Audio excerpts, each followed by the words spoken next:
Good evening, ladies and gentlemen.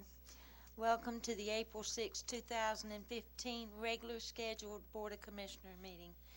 Our first is to welcome you, call the meeting to order. Commissioner McIntyre will lead us with the invocation. Let us pray. Dear Heavenly Father, we are so grateful for this day. We are so grateful for the opportunities that have been afforded to us. You know our weaknesses and our strengths. We ask that you just bless this board, bless this meeting, that we might make those decisions that are in the best interest of our citizens and to your glory. These things we ask in Christ's name. Amen. Please join me for the Pledge of Allegiance.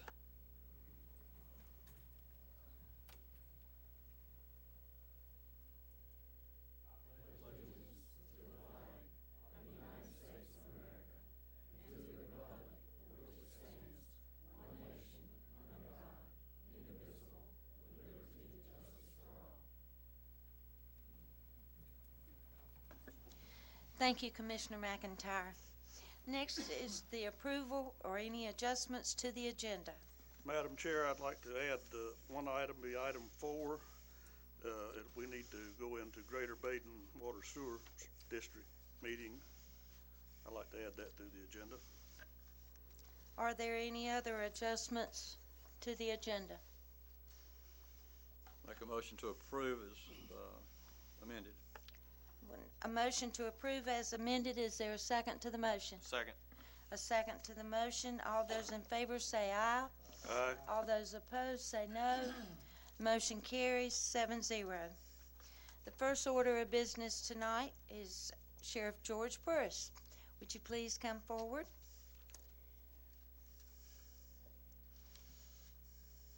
Welcome. I'd like to thank y'all for having us. This is a very special occasion, so we're going to, excuse me for turning my back to you, but just want to thank you for allowing us to be here and celebrate this tonight and our 2 awards we have. As Sheriff, there's a lot of things we get to experience and a lot of good things we get to have in our agency. And one thing we have is a lot of pride and a lot of integrity. We have a lot of experienced people that we're very proud of. And over the past 4 months, we've grown into a family at the office, and I always want to pat our guys on the back and tell them they've done an excellent job and we're proud of them. So this time I have a service award to present, and it'll be for Jeffrey Robert Martin. It is the Advanced Certificate in Law Enforcement, which is the highest certificate in law enforcement you can get throughout the state of North Carolina. This is a very honor to give him this. Jeff, if you would. Congratulations.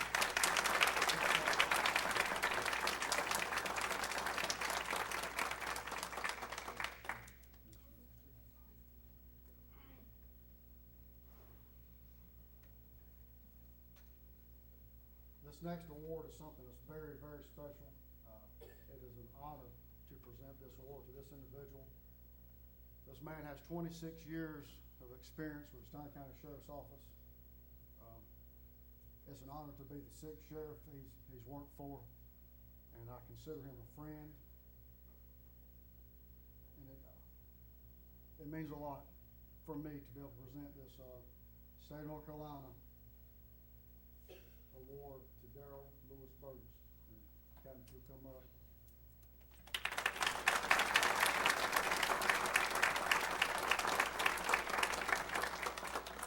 Ladies and gentlemen, what this is the Order of the Longleaf Pine, and this is the highest honor you can get in the state for civilian or anything. Governor Pat McCrory has signed his letter in here, and it doesn't get no bigger than this. So I just want to read this and just show Daryl off a little bit. It said, among the most sought after and valued awards conferred by the Governor of North Carolina is the Order of the Longleaf Pine, which represented to outstanding North Carolinians who have a proven record of service for the state. Goals and objectives of this award are to inspire and encourage acts of kindness, charity, and service to others, recognizing North Carolinians who have demonstrated exemplary service or made exceptional contribution to the state of their communities. And this gives Daryl Lewis Burgess the rank of Ambassador Extraordinary. And the plaque note is, here's to the land of the longleaf pine, the summer land where the sun doth shine, Where the weak grow strong and the strong grow great, here's to down home, Old North State. And with 26 years of service to Stein County Sheriff's Office, and a combined 44 years of service to our great state and the great county of Stanley, I recognize Darrell Lewis Burgess with Order of Longleaf Pine, and I think everybody deserves a good round of applause.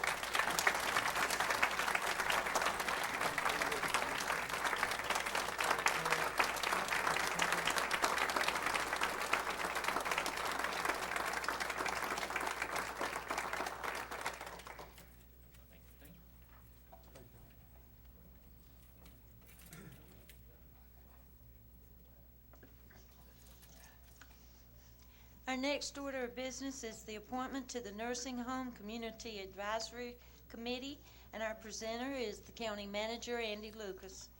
Thank you, Madam Chairman, members of the board. We have a resignation from this board from Mr. John Bell. You have a letter in your packet from the secretary of that committee, Sue Turner, seeking and recommending the appointment of Bill Mullinex, Jr.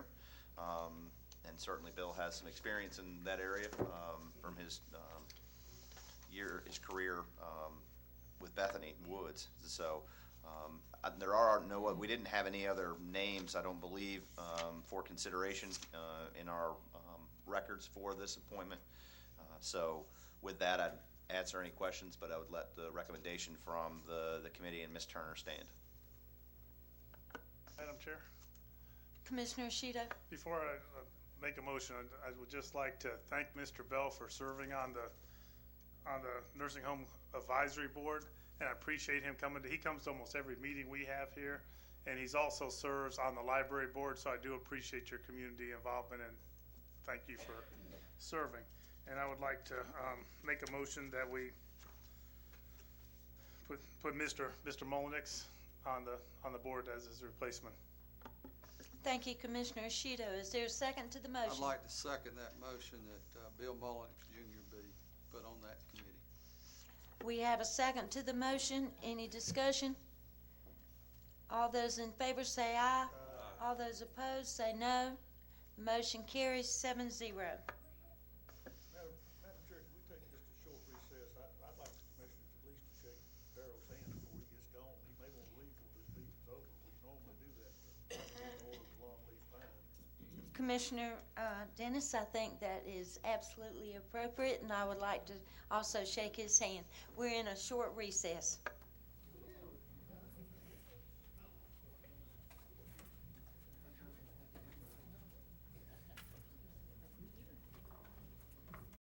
We're now back in session. The next item is the discussion regarding House Bill number 111 and House Bill number 112. Our presenter is Mr. Peter Ishida. If I can't just present from down here, I want to start with an audio clip from the North Carolina House floor. And this is Representative Burr when he was making the recommendation for House Bill 111.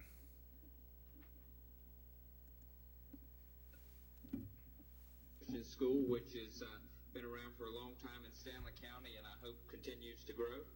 And quite frankly, I imagine if this bill doesn't pass, it could grow even faster than they could otherwise. House Bill 111 today, I'm running this on behalf of many parents, teachers, and students in my community that have asked for another option.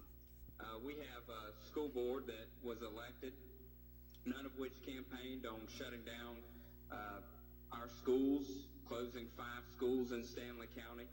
But now that they have the board, 6 of the 7 seats, they are trying to move forward with doing that, and the public is asking for an option that will give them a voice, a seat at the table again to be heard. They have attempted to express their opinion about their concern about these closures at meetings. We've had over 500 individuals show up, citizens show up at the last few school board meetings, and they've been limited in terms of 5 of them speaking for no more than 3 minutes apiece. The school board seems to have turned a deaf ear to the people of my community. So this is simply giving them an option that many of us voted on to give Burke County back, I think, in 2011. And with this bill, you would give the people of Stanley County the ability to come up with a petition, 15% of the registered voters in the county, about 5,800 signatures, where they could request a recall of one or more members of the school board. And then if that petition received the 5,800 signatures, they would then have that vote, and if they were recalled, the individuals would be removed from the school board. So there's obviously a process here, and as I said, we wouldn't be the first. Burke County did this in 2011, and I know Chapel Hill, Carver City Schools also has this ability, along with a number of municipalities across the state. And I would ask for your support. Happy to take any questions. Mr. Speaker, I do have an amendment on this bill that I'd like to send forward. The gentleman is recognized to send forth an amendment. The clerk will read. Representative Byrd moves to amend the bill on page 2, lines 33 through 35 by deleting those lines and substituting the following.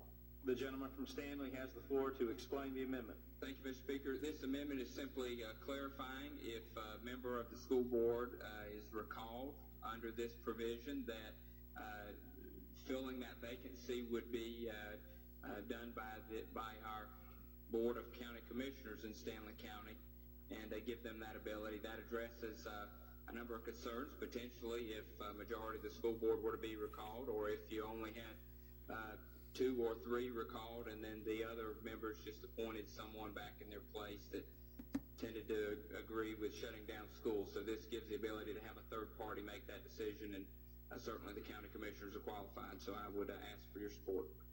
The chair. Anyway, I just feel that as county commissioners, anytime you have these local bills presented in Raleigh, and especially when they affect us, because we would make appointments. If someone were to recall, that we should have some public discussion about it, not calling everyone up on the telephone behind closed doors and come up with something and say, I don't want to talk about it publicly. I think we should have a public debate on this, because this is pretty important. Couple things that I'd like to talk to y'all, but get our feelings on it. One is, who should pay for the recall? In the bill, it's the Board of Education that pays for the recall. However, it's the citizens of Stanley County that would actually put together the recall, ask for the recall.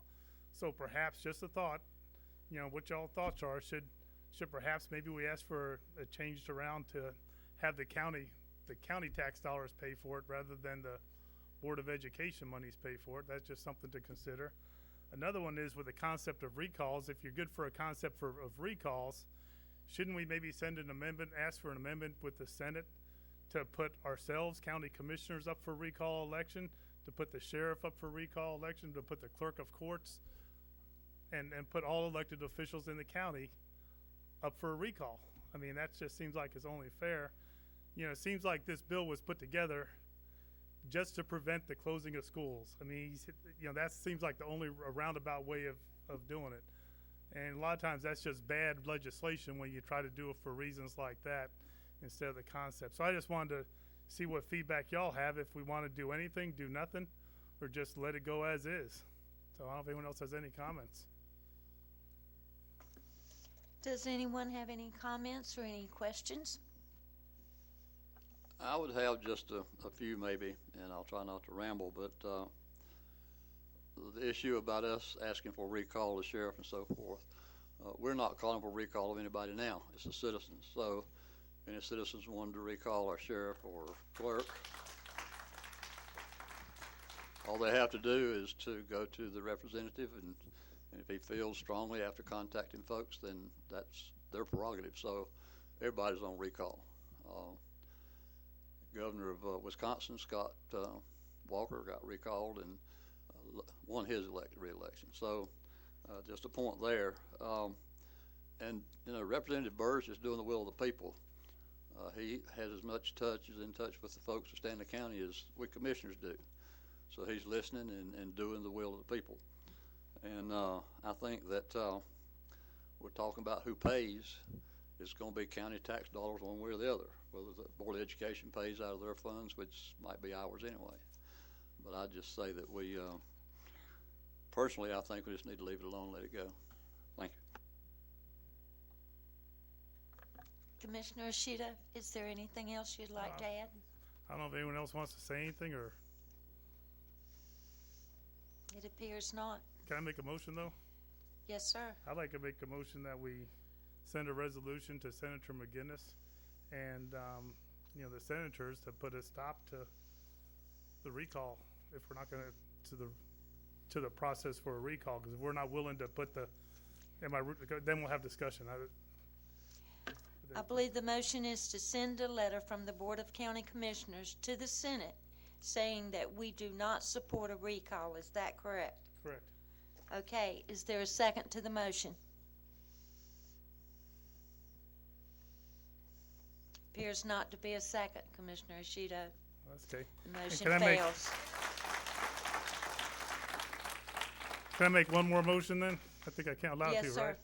I'd like to make a motion that we add county commissioners, the sheriff, and all elected, clerk of courts and register of deeds to the process to have the ability to be part of a recall election. Are you saying, let me understand this, that we would request of the representative?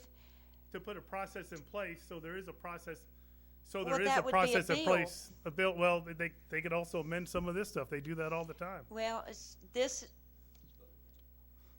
has Or a already bill. passed the House. It's going to go to the Senate. And then they could So you amend it would- and send it back. Does everyone understand Commissioner Ishida's motion? Well, I'll withdraw the motion then. I'll just withdraw. The motion is withdrawn. Thank you, Commissioner Ishida. Okay, now House Bill 112. Let me play this part.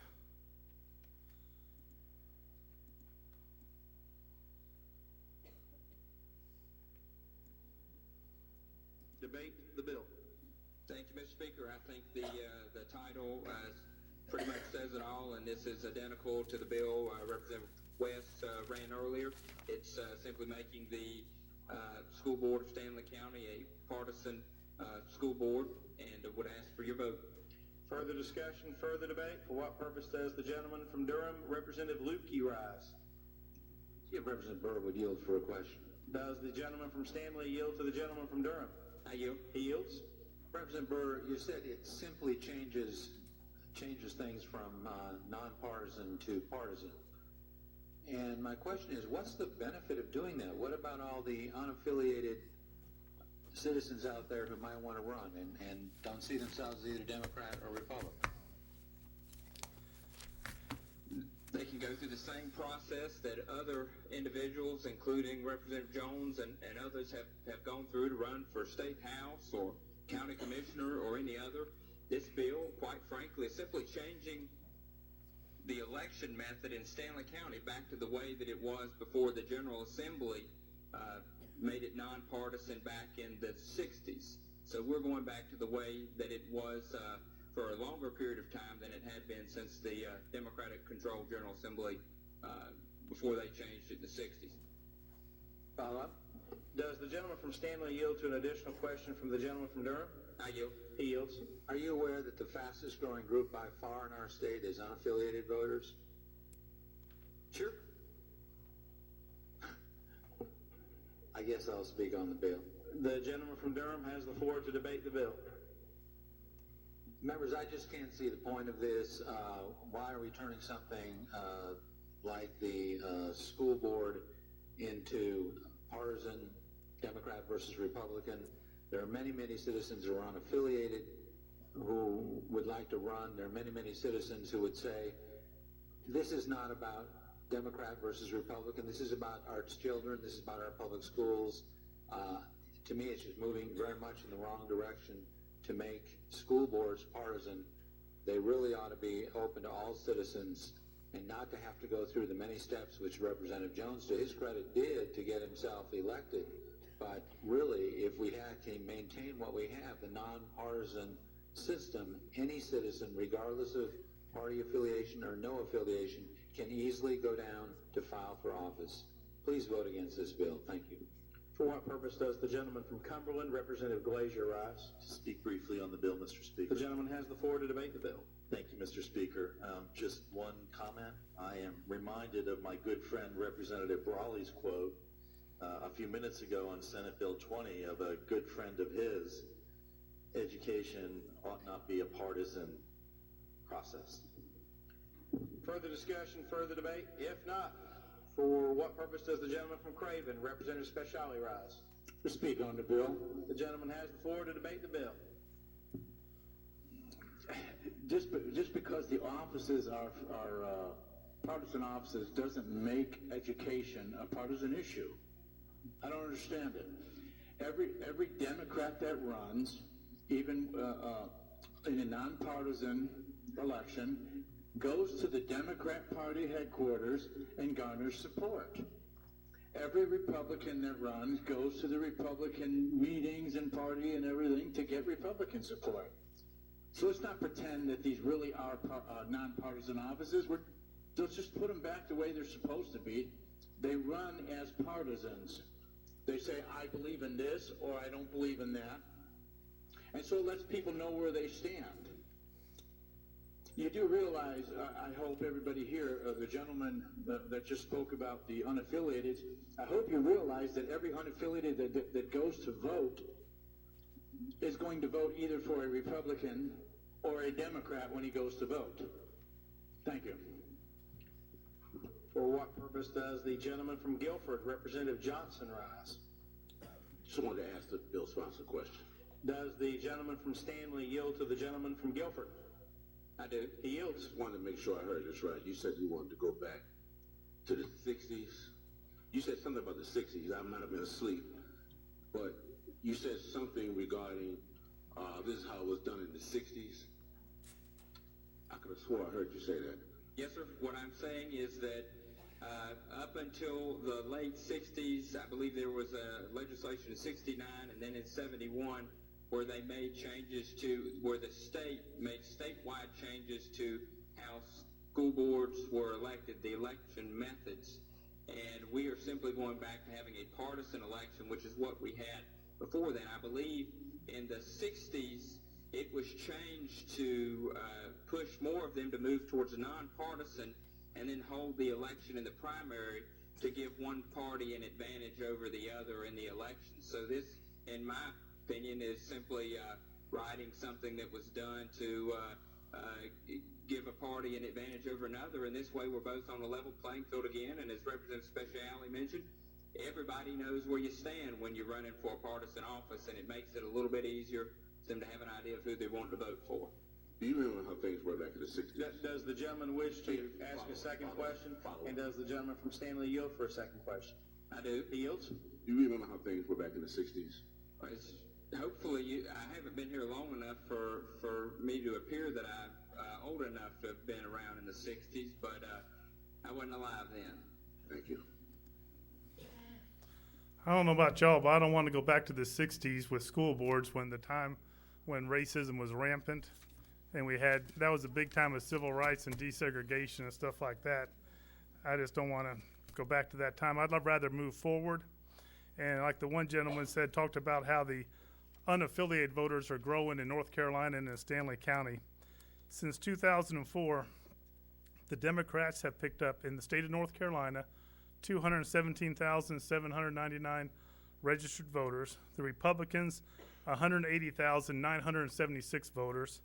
The unaffiliated voters have grown by 826,266 registered voters.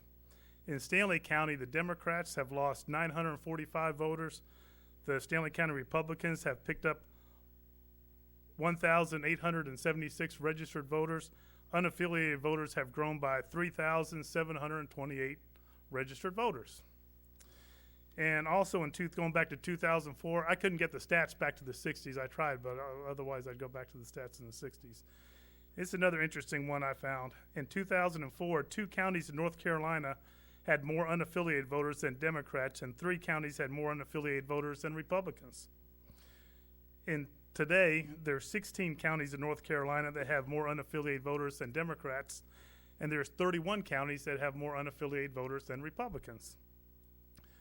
And today, there are 4 counties with more unaffiliated voters than Democrats or Republicans. That's Dare and Currituck County on the coast, and Transylvania and Watauga in the mountains. And the Stanley County Board of Education, I went and looked because they run as nonpartisan. It consists of 2 Democrats, Almond and Mills, 2 Republicans, Barbie and Chandler, and 3 unaffiliated voters, Swearingen, Oliver, and Vaughn. That's a good cross-section of Stanley County. And anyway, moving to 2 partisan elections into the school board is moving away from the future and the way the state and the county is moving. And support of House Bill 1112 just shows your loyalty and support for the party. Supporting a resolution asking the North Carolina Senate to not pass House Bill 111 is showing your loyalty to the citizens of Stanley County. So I don't know if y'all want to discuss this, or I'd like to just go ahead and make a motion that we send a resolution to Senator McGinnis and the folks in Raleigh that they do not pass House Bill 112. We have a motion asking for a resolution to the North Carolina Senate to not pass House Bill 112. Correct. Is there a second to the motion? There appears not to be a second. The But motion not a problem. fails. I appreciate the public debate. Thank you.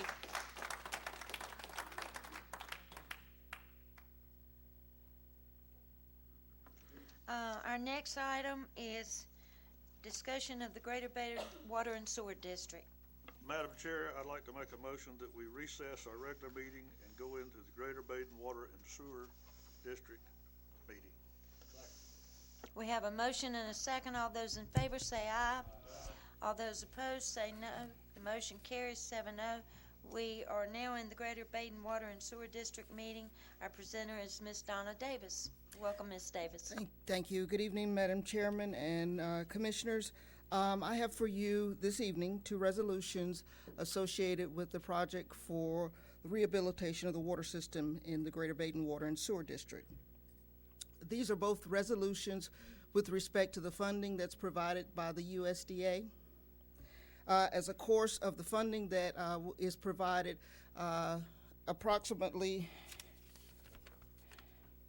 $2,132,000 of the funding is in the form of loan, and that loan has to be repaid. So USDA will issue us a loan, but they do not issue loans in the interim while the project is being constructed. So what we have to do is we have to go out and purchase bond anticipation notes, which is interim financing through a third party for the short term while the project is being constructed. At the end of the project, after construction and approval by USDA, those bond anticipation notes will be turned into revenue bonds or revenue loan that is to be paid by the revenue from the utility department upon completion of the project. So what I'm asking for your approval this evening are the bond resolutions to authorize the sale of the bond anticipation notes on behalf of the Greater Baden Water and Sewer District for the funding for this rehabilitation project. Does anyone have any questions for Ms. Davis? I guess this is similar to a bridge loan. Yes. Andy, don't we normally, didn't we usually loan that out of fund balance to them and then get it back, or are we in position to do that now? We have in the past. We've actually done a couple different ways. Vice Chairman Dennis, we have loaned the Water and Sewer Authority some money in the past, because the Water and Sewer Authority has been the entity in the past that has used USDA funding. At one point in time, we loaned them money and they paid us back 2 or 3 years later. More recently, we've actually done some installment financing that basically is a bridge loan for interim financing through a local bank. And this is just a third option of doing these basically bond anticipation notes. And certainly I would ask Donna. I mean, I'm assuming that we've looked at the interest rates of those, and this is a favorable interest rate for us to do the interim financing. What actually happens is the LGC sends out letters to funding agencies, and they work with our finance department to make sure that it goes to also the local banks that we would invite to participate, and of course they compete for loaning us the money at the best interest rate. And the last project that we did, the Mission Area project, was funded that exact same way. A local bank did purchase the bond, and we were able to pay it back as soon as the contract was up. And the rates were very reasonable because they were consistently low, and they are consistently low now. So it's a good opportunity if we can do it without having to attach the county's fund balance because the rates are very favorable now. Thank you, Mr. Davis. Madam Chair, I'd like to make a motion that we approve the resolution to sell the bond of anticipation notes. Madam Chairman, Yes, I do have one other question. go ahead. As far as the bond rates, I know they will be advertised. Will we have the opportunity to hear those rates and approve those rates, or is this the approval process here? This is the approval process. The rates themselves, if you'd like to see that information, we can certainly provide it to you, but this would pretty much be the approval process. Personally, I would like to see the rates before we approve, or at least have the opportunity to approve the rates. Okay, I got you. I'm not sure how that process would work. If we don't approve the resolutions, then we can't move forward with the LGC. So where you could stop it in that process, I guess, would be we would not sign the paperwork. But in order for us to get this to the LGC and to move forward, the resolution has to be approved. So I don't know if the county manager knows any more detail about how that would work if we stopped at this point. Ms. Davis, do we have a time period? Do we have a deadline that a resolution would have to be approved for you to move forward? Every time we delay going to the LGC, which further delays the project. So no, there is not a deadline per se, but every month we delay, or every meeting we delay, it pushes it back further in terms of being able to start the project. And I can tell you, I think the last time the interest rate was 0.75% was what we paid. When the county loaned us the money initially, we paid 3% interest to the county, and we paid 0.75% interest to the local bank that loaned us the money for the last project. I'll call on our manager, Mr. Lucas. Would you like to? I would just say we certainly can provide that. We can, and we can wait until the August or the April 20th meeting, or we can add, call for a special meeting at some point in the next, few days. We have to give 48 hours notice to provide that information.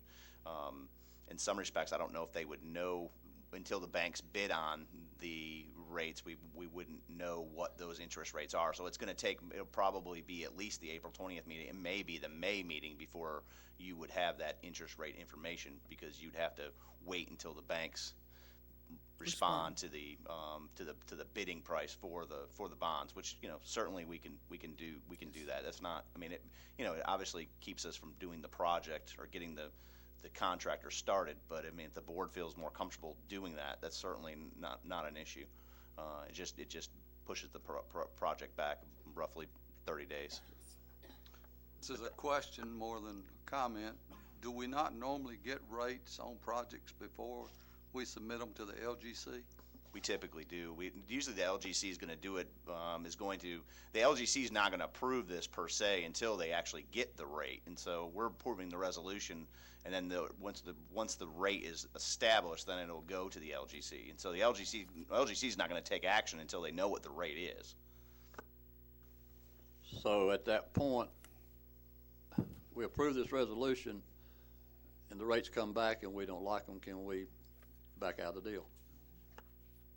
Then what's the problem?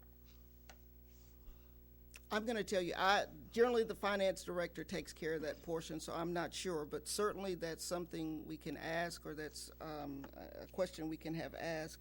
The resolution authorizes us to move forward to ask the LGC to proceed.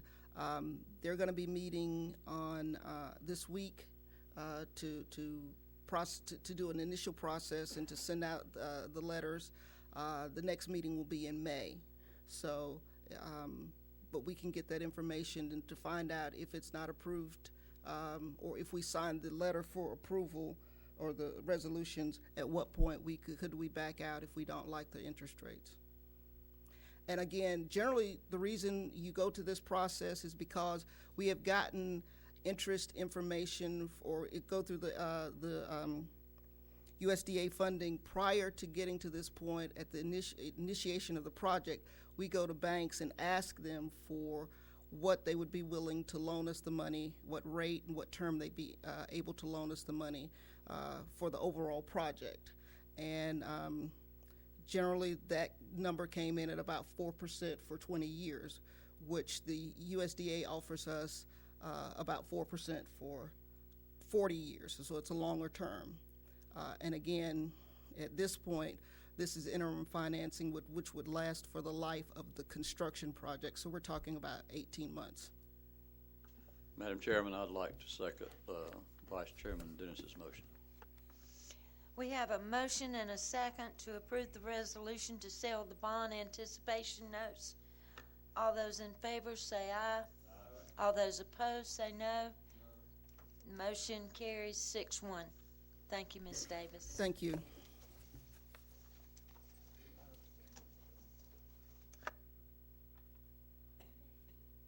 Our next order of business is the consent agenda.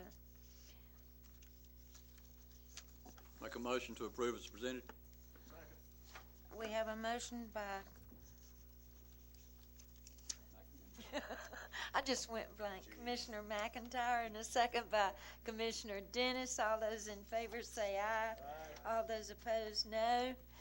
Motion carries 7-0. Public comment. This is the time those of you sitting out there would like to come up and speak. I have the names, but don't let this stop you. If you did not sign the sheet to speak, feel free to come forward after those I've called on. Miss Elizabeth Helms, will you please come forward?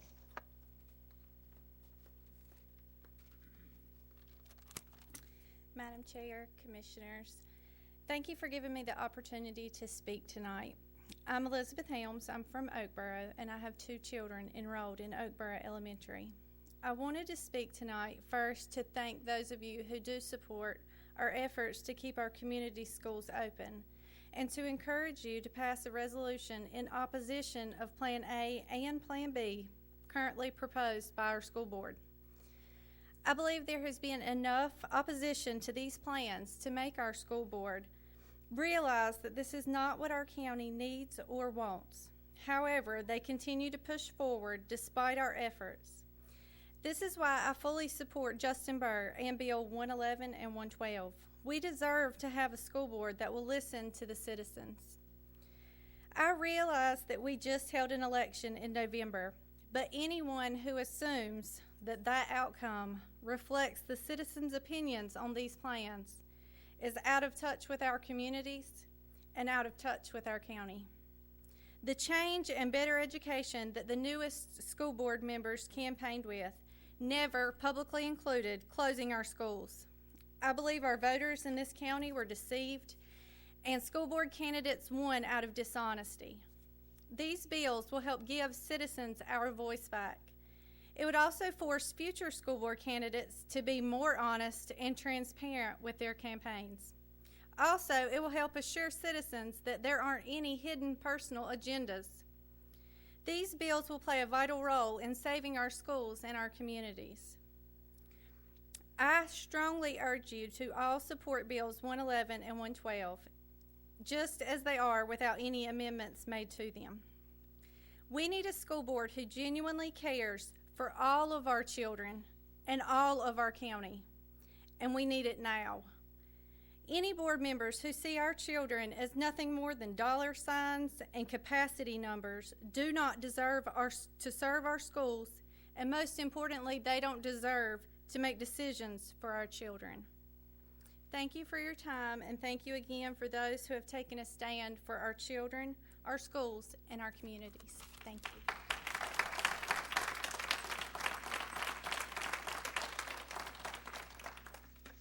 Thank you, Ms. Helms. Our next speaker is Ms. Annabelle Spate.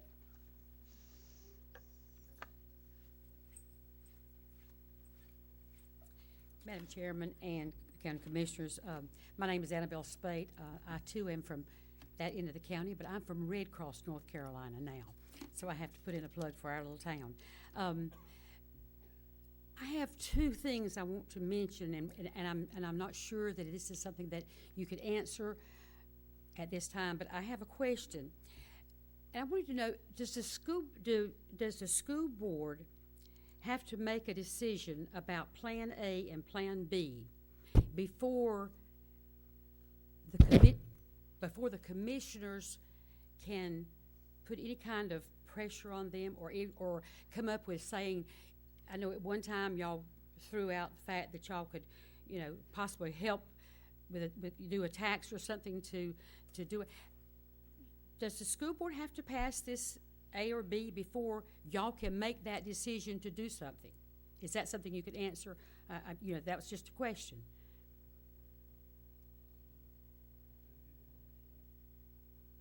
I mean, if you can't answer it, then maybe somebody will send me an email and let me know in private, I guess. But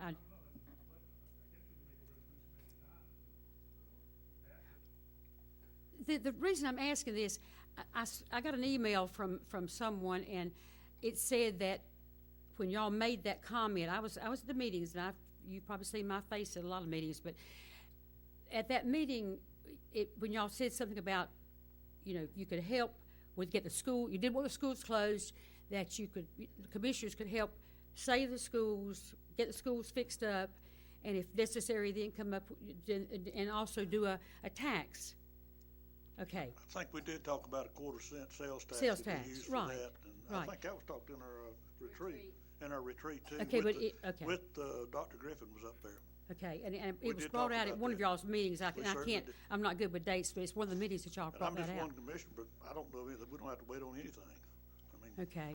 they don't have to do anything before we do that. I mean, Okay, well, if we I can didn't. get enough support. Okay, from the email that I got, it made it sound like that one of the commissioners said that y'all couldn't do anything. Well, if I can get clarification from you, in other words, I think the town of Oakboro passed a resolution asking the school board not to proceed with Plan A or B or something. I think the town of Oakboro I think did that, didn't I they? think everybody in the whole county's done that, honey. It's not just I know, Oakboro. but you're Not just Oakboro. I know. I'm just trying to get clarification to get everyone to understand. So you're asking if we can do that without the school board actually endorsing one of those plans. I think we could if 4 people decide to.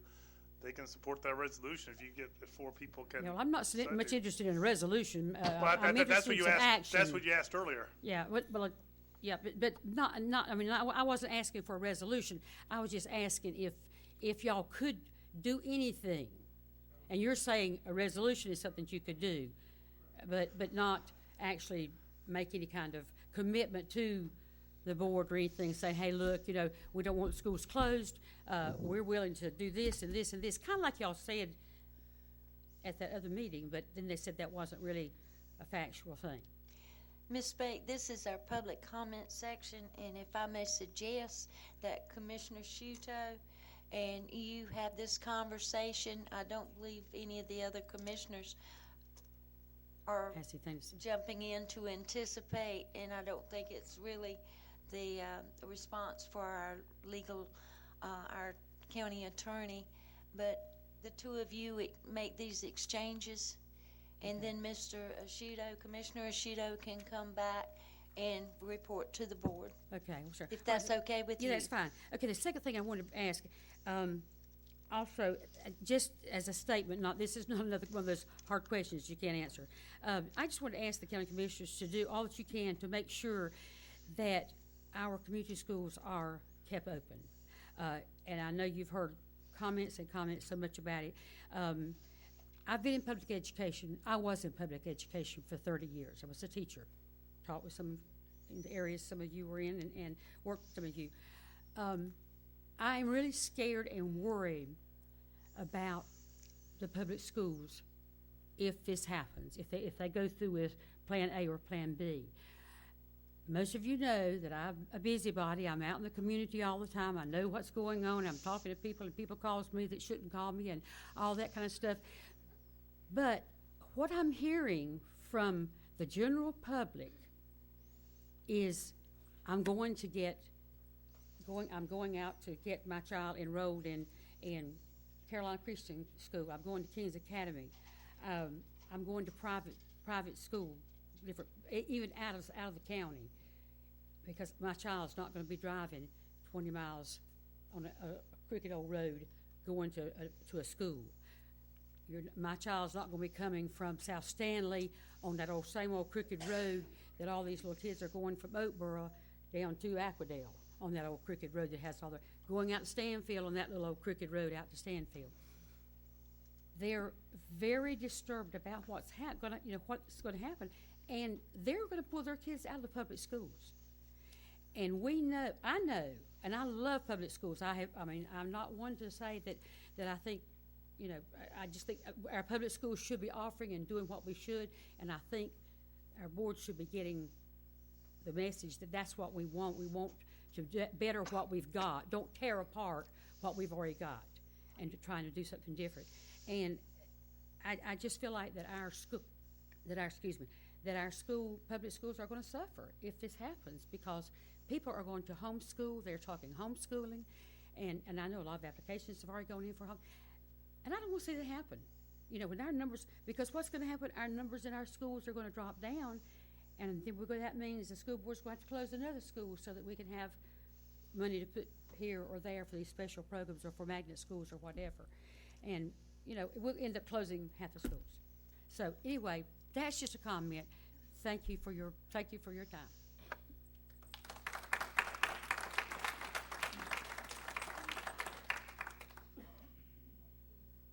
Thank you, Ms. Payton. We certainly do understand your concerns. Our next speaker is Ms. Patty Crump.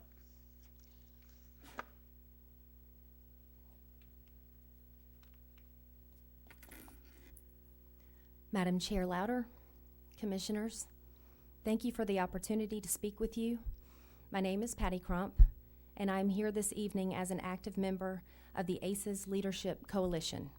This is Advocates for Communities and Excellence in Schools, and I speak on behalf of the group. We want to first thank you for your concern, for your active involvement in supporting our community schools. To each of you who support the quarter-cent sales tax referendum as a continuum for fiscal educational support, thank you. It is our hope that the county will vote in favor of this promising option. Your generous offer to financially support the launching of school facility improvements while waiting for sales tax receipts that could take as long as November 2016 proves to the citizens of Stanley County that you recognize the urgency of some of our maintenance needs. We are of the opinion that this delay in waiting for a sales tax referendum to pass will only serve our community in positive ways. We will be afforded the gift of time to sort through plans A, B, C, and possibly more, hopefully more.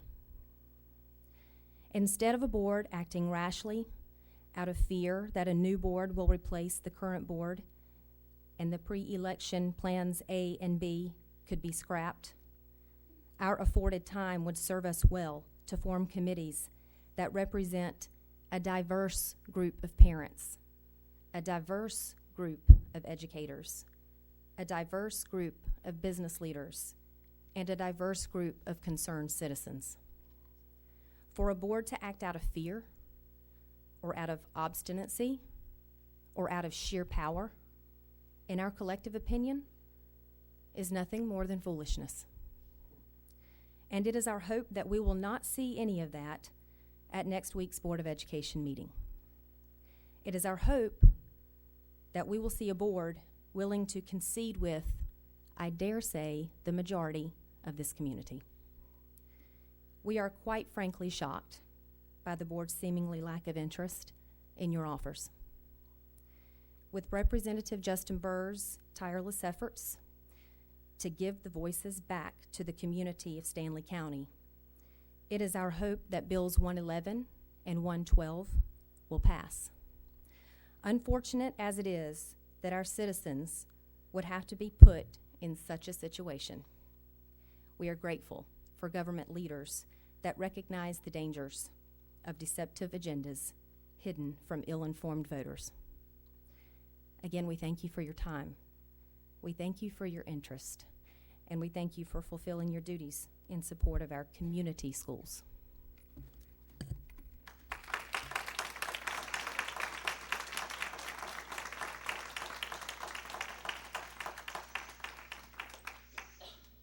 Thank you, Ms. Crump.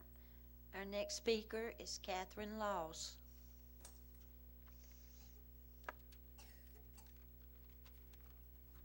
Madam Chair, Commissioners, I am Catherine Laws, and I am a student at West Stanley Middle School. My mother is Alex Laws, and she is a member of the Advocates of Communities and Excellence in Schools, and my younger sister is a student at Oakborough School, a school that is being put up for closure. As you know, House Bill 111 is a bill proposed by our state representative, Justin Burr, to allow Stanley County citizens to recall school board members. The school board is trying to close down 5 schools and put all of the students in other schools. I do not think this is a good idea. Some students, like my sister and I, come to learn. And we do not want to be put in a car for 15 to 30 minutes driving to school and being late, because our schools are in different towns. And also, some communities, like ours, revolve around their school. Therefore, if you close down the school, you are also closing down the community.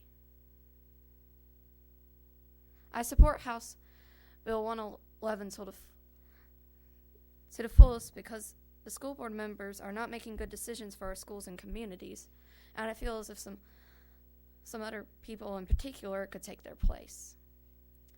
I do not like the way me and my fellow students are being treated. I feel like we are being treated like cards in a Monopoly game, just being used as money and taken advantage of. Again, my fellow students and I are people, not numbers. Thank you for your time.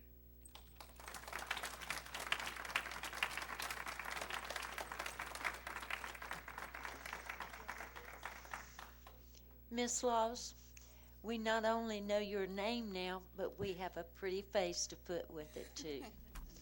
Miss Alex Laws. Madam Chair and Commissioners, while some have made arguments against House Bill 111 and wish this board to officially oppose it, I stand before you tonight as an individual citizen and on behalf of advocates of communities and excellence in schools, a coalition of county residents who have come together to oppose the current demeanor of the Board of Education. Our mission is to advocate for equal opportunity for all students in Stanley County schools and defend our community schools. I introduce our group tonight only to impress upon those present that I'm speaking for a county-wide cross-section of people, and this is their message to the board. Please give your support to House Bill 111 and consider, why should the people of this county, who were considered competent to elect their governing officials just last November, not be considered just as competent today in light of new information to decide whether their choice was a mistake? Are the voters not qualified to determine if those elected are in fact serving according to their will? And ought they not have at their disposal the option to petition for the removal of those who they, the voters, feel have turned deaf ear to the wishes and the needs of the electorate they agreed to serve? House Bill 111 is not a travesty. It does not make a mockery of the electoral process. It is an example of the founding principle that our government is elected and it is dependent upon the consent of the governed. This bill places the powers of self-government back into the hands of the people. It is unfortunate that the controversy our school board has created has brought this bill to the floor of the General Assembly, but the misfortune rests not in the electoral mechanisms which this bill offers to legislate. The misfortune is found only in the fact that the present deplorable attitude and conduct of the school board has driven the people to reach out to their state representative to provide them with this remedy in law as a last resort. Had the Board of Education responded appropriately and reasonably to the outcry of the people of this county and to the generosity of the Board of the County Commissioners, and sought means to offer equal educational opportunities to all students in Stanley County, this recourse would not be needed. Indeed, they have stubbornly pushed forward, attempting to take action regarding their own singular views on the organization of schools, and our attempts to open civil and productive lines of communication with them have all been met with rejection. This is not the proper process by which policy decisions are to be made in our system of government. When a governing body, once in power, assumes that its will is the only will that it need take under consideration, that dire and extreme circumstance calls for extreme corrective measures. House Bill 111 is a fair and reasonable response on behalf of the people to provide a legal, orderly remedy to this unfortunate situation. I come before you tonight, representing advocates for communities and excellence in schools, to implore you to acknowledge the gravity of this situation and to accept the necessity of House Bill 111 as the appropriate and warranted remedy that it is. Thank you.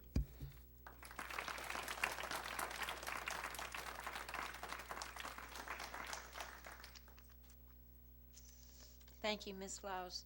Ms. Barbara Hartzell.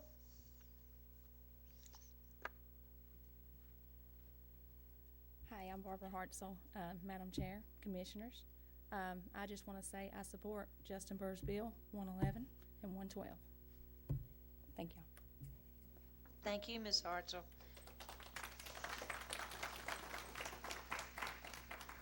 Ms. Carla Smith.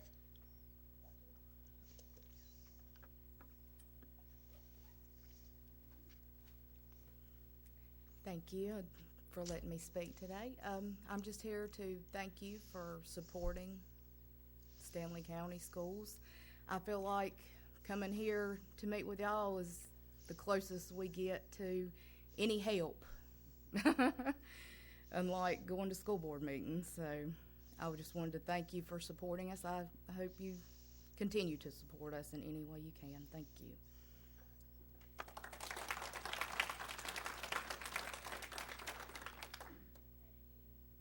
I keep forgetting to turn it on.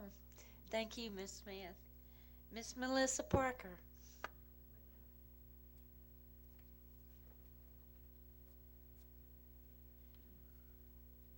I'm not much on public speaking, but I will say this. I'm in favor of the bills Justin Burr's trying to pass, only because that seems to be the only option we've got left. The school board's not listening to anybody. And you stand up here and you talk about racism earlier. Plan A and B is a sure sign of racism. You're trying to get the African Americans out of Albemarle and disperse them elsewhere. And everybody's dancing around that, but that's what it is. There's an elite group from Albemarle wanting to get their school back to the way it was, the Yuppie school back when I was coming up. And that's all it's about. And it's about time somebody realized that. That's all I got to say.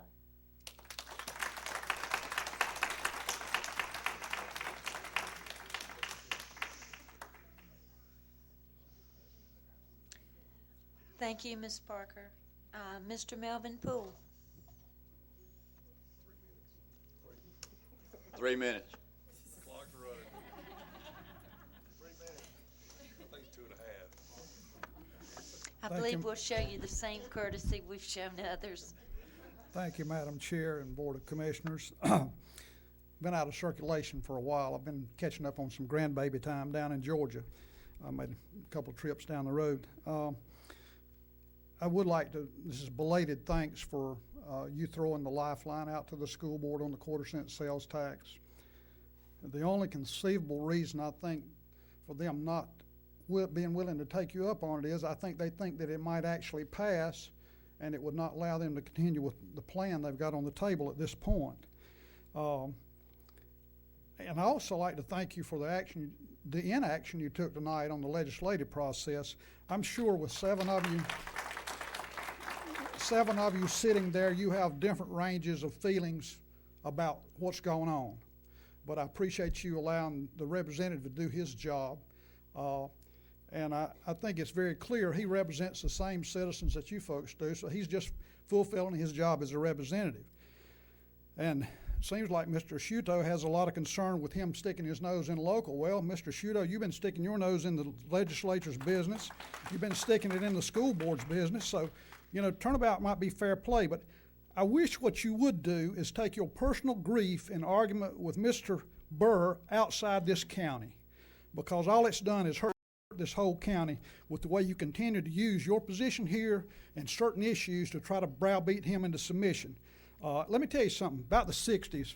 I grew up in a time when Burr Rabbit was still in vogue, and the Burr Rabbit tales were still in vogue, and there's a story about Burr Rabbit getting stuck on the tar baby and just continuing to get more and more stuck on it.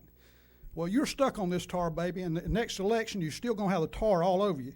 And you talk about a recall. I think there's someone going to be really willing to recall you next election. I get tonight when I heard something about going back to the 60s, this flabbergasted me. Let me take you back to the 60s, Mr. Shuto. I was in North Carolina in the 60s, and I never could fathom why we had a bus running down the same road I was on carrying little black children, and I was on a separate bus. Even to my young mind, I knew that was not an economically feasible thing to be doing, and I couldn't fathom that. Well, we got rid of the two bus routes, but guess what happened? They went to the black community schools and ripped them apart and put them on the bus and shipped them down the road somewhere else. And that didn't help feelings at all about what was going on. Well, this Plan A and B, Mr. Shuto, it puts them back on the bus one more time. So if anything smacks of racism, this does. And I think the African American community in Albemarle has made it very clear where they stand on this issue. So, you know, this is some thoughts at random here, but I think you need to sit back and listen sometime instead of trying to get your nose in the middle of everything. But I appreciate it. Thank you.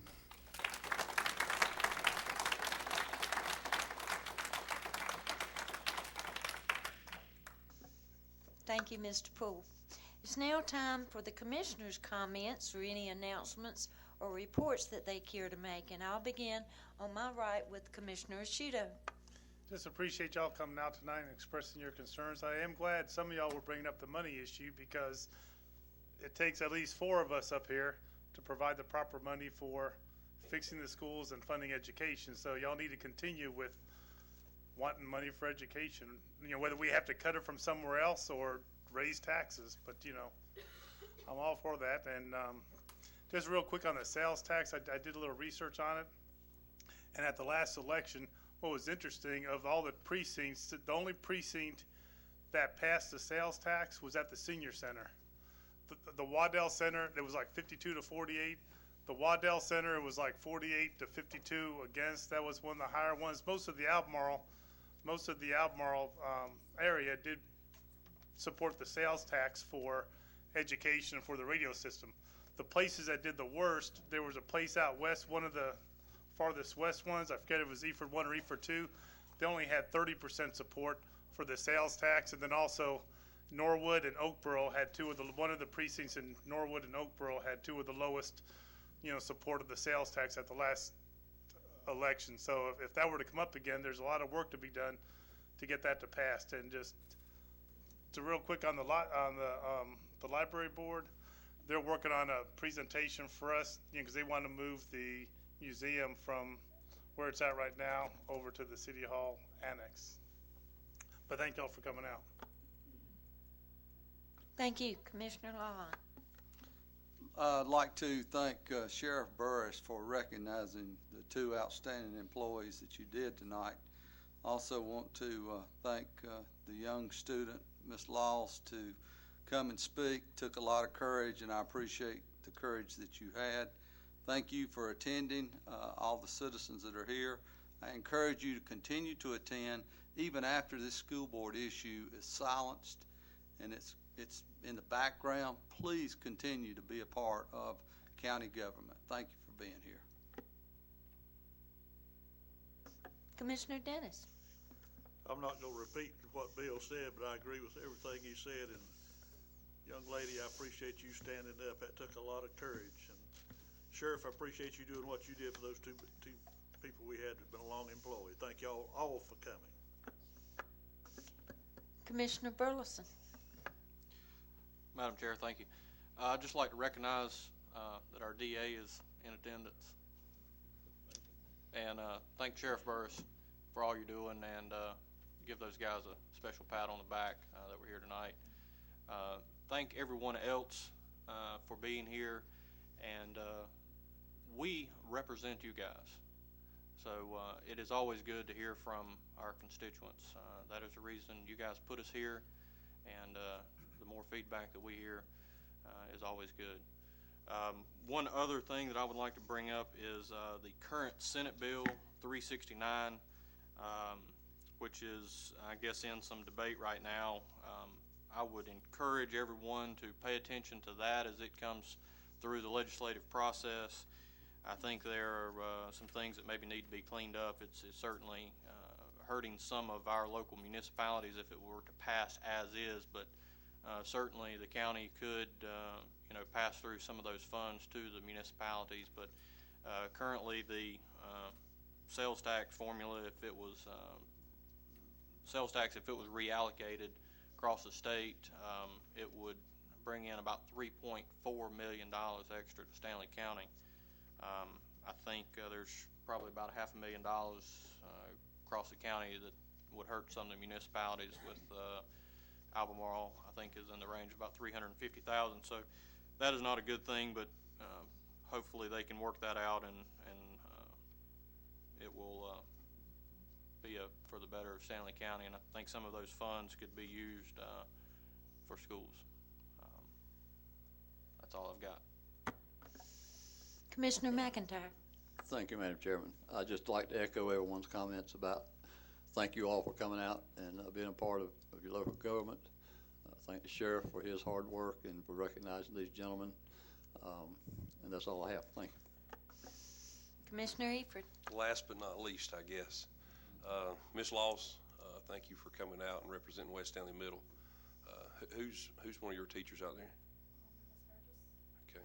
Tara Burgess, Lori Doolin, and Mr. Duarte. All right. Well, they've done a good job, and your parents have done an excellent job. Appreciate you coming out. Sheriff, thank you for coming out, and really appreciate what you do with your guys. Mr. Clodfelder, our district attorney, thanks for being here. I know it's getting past your bedtime because you get up usually about 3 o'clock in the morning, so I appreciate you being here.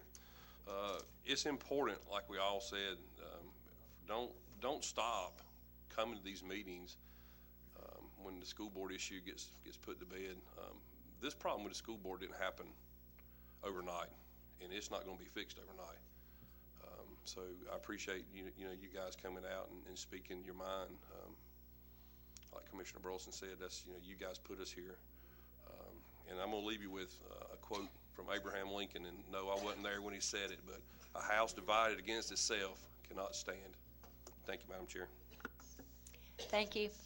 You know, when I came in tonight and I saw all the deputies and all their uniforms, but I knew why the sheriff was here. But then I saw the DA, and I just knew for certain this board was in some serious trouble, and there were going to be multiple arrests made.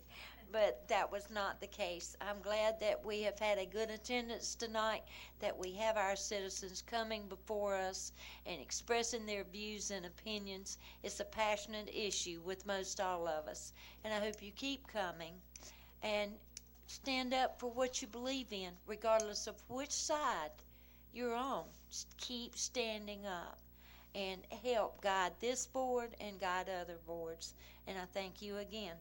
Our next meeting is scheduled for April 20th at 7 p.m.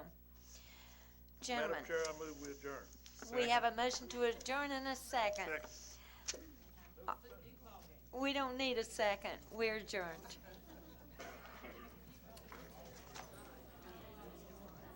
Well, we do need a second, but we don't have to have a vote. But who cares?